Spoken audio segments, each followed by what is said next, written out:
يبدو أن نجم مسلسل المنظمة السابق مراد يلدرم لا يزال في صدمة بسبب إنهاء مسلسله الأخير مسلسل الحديقة السرية.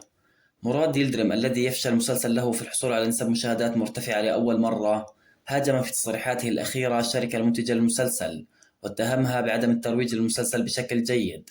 كما انتقد مراد يلدرم الأشخاص الذين انتقدوا الشخصية التي جسدها في المسلسل، واتهموا شخصية ديمير بأنها شخصية استغلالية ويحاول التقرب من حبيبة أخيه، وقال أنه لا يقبل بتجسيد هكذا شخصية أبدا.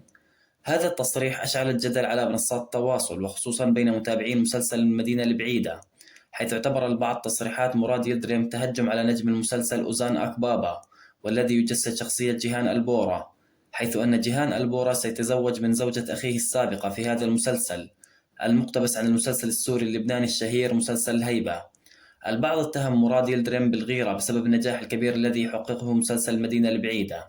في النهاية شكرا لكم على حسن المتابعة، رجاء الاشتراك في القناة والإعجاب بالفيديو. السلام عليكم ورحمة الله وبركاته.